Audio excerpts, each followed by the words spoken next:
ভিডিওটা যখন তোমার সামনে এসেই পড়েছে তাহলে একটু দাঁড়িয়ে যাও। আমি কথা দিচ্ছি এই রেসিপিটা যদি বাড়িতে তোমরা একবার ট্রাই করো তো আমি গ্যারান্টি দিয়ে বলবো চিলি চিকেনকে ভুলে যাবে।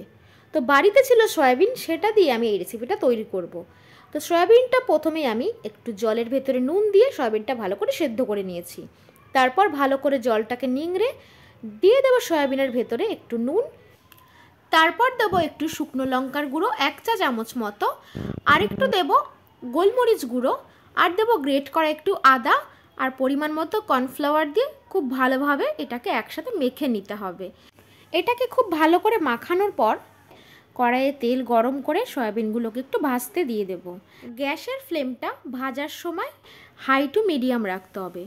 পুরো লো করে দিলে তেলটা সয়াবিনের ভেতরে পুরো চুষে নিয়ে নেবে, আর পুরো হাই করে থাকলে তাহলে সয়াবিনের ভেতরটা কাঁচা কাঁচা থেকে যাবে আর ওপরটা কালার চলে আসবে। এই জন্য হাই টু মিডিয়াম ফ্লেমে রাখতে হবে। খুব ভালো করে ভাজার পর আমি এগুলো তুলে নিচ্ছি বাটিতে। তারপর ওই তেলের ভেতরেই দিয়ে দেবো একটু রসুন কুচি, তার সাথে দিয়ে দেবো একটু গ্রেট করা আদা। আদা আর রসুনটাকে হালকা একটু ভেজে দিয়ে দেবো কুচি করে রাখা একটা পেঁয়াজ। আমি কিন্তু কিউব করে পেঁয়াজ কেটে রেখেছি, কিন্তু এই পেঁয়াজ রসুন আদাটা একসাথে যদি একটু ভেজে নেওয়া যায় তাহলে গ্রেভির টেস্টটা আরও বেশি ভালো লাগে। এইবার মশলাটাকে হালকা করে একটু ভেজেই দিয়ে দিয়েছি ক্যাপসিকাম। ক্যাপসিকামের ভেতরে সামান্য একটু নুন দিয়ে একটু ফ্রাই হওয়া পর্যন্ত এদিকে আমি গ্রেভিটা রেডি করে নেব। গ্রেভির জন্য আমি এখানে 2 কাপ মতো জল নিয়েছি, তার ভেতরে দিয়ে দিয়েছি ডার্ক সয়া সস।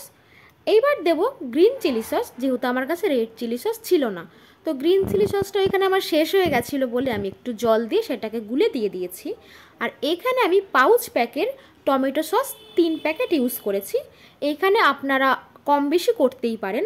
তারপর দিয়ে দেবো একটু ভিনিগার আর একটু লবণ দিয়ে, আর সাথে দেবো একটু কর্নফ্লাওয়ার।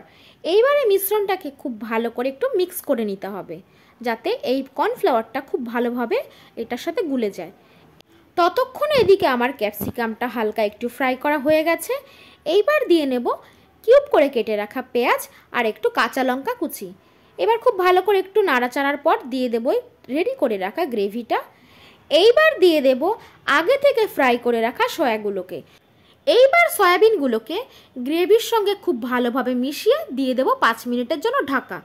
ঢাকা খোলার পর আমাদের চিলি সয়া পুরোপুরি রেডি। কাউকে যদি এটা না জানিয়ে খেতে দেওয়া হয়, গ্যারান্টি দিয়ে বলবো এটা চিলি চিকেন না চিলি সয়াবিন বুঝতেই পারবে না, কারণ খেতে অসাধারণ।